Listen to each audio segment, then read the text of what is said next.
Hello guys, good morning guys sa inyong lahat. Ngayon pa lang tayo naka-upload kasi ngayon medyo busy po tayo. May share tayo ngayon guys tungkol naman sa kahoy ng sinukuan na bagin. Yan. Yan ang sinukuan na bagin. Ayan o. Yan. Ito po yung kahoy ng sinukuan na pinutol namin. Ito guys, pwede siya nadala sa minteryo, sa patay. Kasi sa ibang pangutra, bawal po ito sa simbahan. Kasi may cross po yan. Hindi po totoo yung sinasabi nila dyan sa nanonood ako sa Facebook, sa online, na mayroon napanood po ako, yan sabi niya na hindi daw nagdadalang swerte. Bakit sabi niya hindi? Totoo po to guys, dahil ako gumagamit. Depende yata sa taong hindi naniwala. Ako guys, isa po akong manggagamot. Bago ko sinishare po sa inyo, ako talaga gumamit. Kunyari, ikaw tag-travel ka, mapunta ka ng kahit saan, o sa abroad, pwede, mayroon nag-order sa akin sa abroad, pa shout out sa iyo dyan, ma'am, ay pagpabanggit ng pangalan. Maganda po ito pampaamo. Ito guys, yung kahoy ng sinukuan. Kunyari, may langis po kayo guys, may langis po kayo, ibabad nyo po. May 3 kayo ng ganito, ibabad. Tapos yung binabad po ninyo, itong gagamitin nyo, ang tinatawag ito na binababad na. Kasi kanina guys, may tumawag kasi kaya tumayo po ako, yung kapatid ng mister ko. Ituloy po natin guys tungkol sa kahoy ng sinukuan. Kaya kung kayo may gumagamit ngayong kahoy ng sinukuan, huwag nyo po ikukwento na mayroon kayong kahoy ng sinukuan. Kunyari may taong na sa'yo, tatangkain po talaga kayo. Kaya paalala ko lang sa inyo. Hindi yung ito, bago ko sinishare pala talaga. Para ligtas rin kayo sa kahoy ng sinukuan. Pwede nyo ilalagay sa may bulsa. Kunyari, gamot rin siya sa panglahatan nga kasi gamot to sa usog. Kunyari, kahoy lang kapiraso, ilalagay nyo lang sa kilid sa bulsa o sa kilid nyo ng kahit saan nyo ilagay sa pwede po kayo maglagay sa wallet. Kasi panglahatan po ito guys. Siyempre, kailangan kasi galing sa Diyos ng Ama Ayan Yan, may cross. Magtataka po kayo bakit siya nagkakaroon ng cross sa kahoy Kasi ang Panginoon nga nakakaalam, kahit tinawag siyang kahoy ng sinukuan. Dito si Papa Jesus huminto. Kaya, kunyari, ikaw sisilong ka ito sa puno, delikado. Kasi pagka sisilong ka ito, yun lang, sabi nila. Sabi, pag sinilong ka daw rito na mayroon daw mangyayari sa iyo, hindi, ewan ko kung totoo. Kasi hindi naman ako, kalang sinare ko lang ka ako sa inyo dahil may nag-agree kasi ako doon, sabi niya na ang kahoy na sunod hindi totoo. Palibasa hindi niya totoo guys kasi hindi siya nakagamit. Nakagamit yata siya, binablog lang yata dahil para yung mga tao hindi mag-abil. Dahil ako, bago ko talaga sinishare sa ibang tao, ako muna gumamit. Kaya ito guys, kung may langis ka ito, kunyari may langis na nyog, kung gagawa ka na, kunyari, kung sa lugar niyo may ganito, kasi mayroon naman sa mga bundok Kaya lang mahirap pa talaga na kukunin guys, sa mga bundok ito, sa gubat.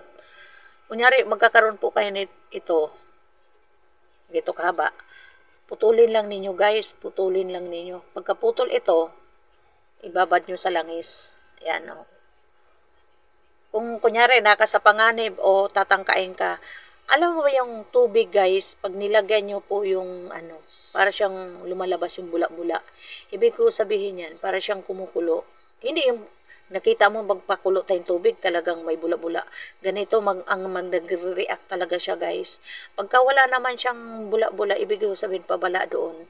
Ibig sabihin, magpabala yung wala sa panganib. Yan. Ito. Yan. Yan, Kaya kayo, kung magkakaroon kayo ng ganito, huwag niyo kukwento sa ibang tao. Kunyari, may taong medyo matigas ang ulo. Sobrang matigas ang ulo. Kala mo, pag siningil mo, yun pang nagagalit. Ba't may mga taong ganyan? Yan. Pagka, tsaka mahirap yung pag siningil nagagalit o ganun. Pag may ganito po kayo, guys, lagay nyo sa bulsa kasi nagdala rin siyang pampaswerte. Kasi yung may napanood ako, guys, huwag kang maniniwala kasi hindi daw totoo. Huwag kang maniwala, guys, kasi may mga taong ganyan na harangan po kayo ng kadiliman. Ito na sa kabutihan po ito, guys. Kung may langis po kayo, gamot rin ang langis ito. Ibabad mo ito sa 7 araw bago gamitin. Ilalagay nyo na rin, guys, kung ngayon, kakaroon po kayo ng allergy o sugat, gamot rin talaga. Kailang ang gagamitin nyo ng langis sa mahal na araw. Maganda po yan talaga guys. Katulad ako, nag-stock po akong langis rito na pampaswerte. Nilagay ko talaga. Kaya siya, kasi marami siyang sangkap.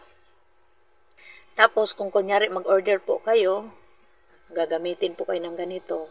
Kaya pupunta po kayo sa trabaho, o para kayong kinakaingitan, mainit para kayong ang tao sa inyo mainit. Sa pamanggitan ito guys, hindi na po yun.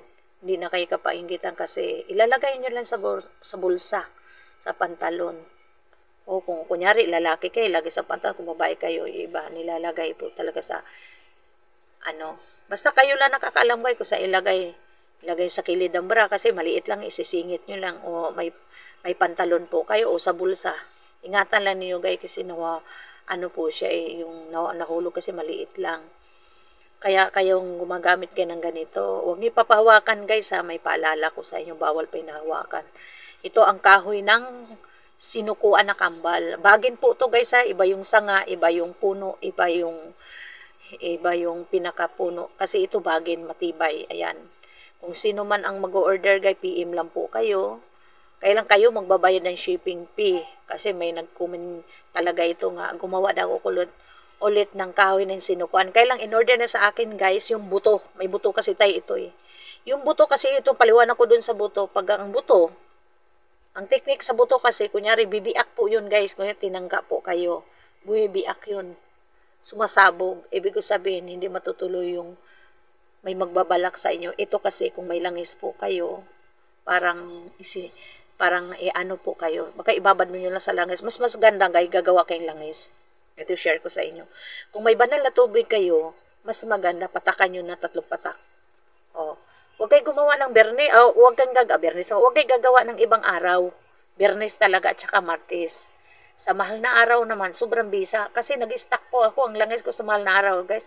Umaabot na yata ng 3 years. Kasi hindi ko talaga pinakailaman yung may mga sugat. Tapos yung mga bukol. Nagbibigay rin ako guys, kung ginagawa, pampaswerte, panlahatan.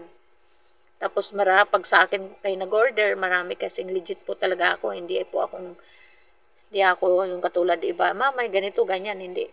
Mayroon kasi ng iba, matatawa ka pa, mayroon doon nag-comment, ma'am, bakit ganun, hindi kumukulo yung langis ko. Ang sabi ko kukulo lang po yan, pag nagkakaroon ka ng, kunyari may maaligid sa inyo aswang. Ganon. Pang ang aswang naman na yung alam nila may pangontra ka, lalayo po yun, hindi na lalapit sa idol. Para sa kanila mainit. Ha? Ito kasi, paulit ko na, iulitin ko ha, para rin siya sa hindi na ng utang. Sa mga taong matigas, yung mga nagsalita, kala mo, yung kaaway, ito. Kaya tinatawag siyang kahoy ng sinukuan, yung muyuko. Yan, magtatampo, gagawa siya ng magbabati kayo. Yan ang kagandahan ito. Ang kaaway ito ay yuyuko. Kaya ako pa sa inyo, mag-abil po kayo. Kung sakali saan kayo pumunta o travel, magamit po kayo ito guys. Gumagaan ng buhay po ito.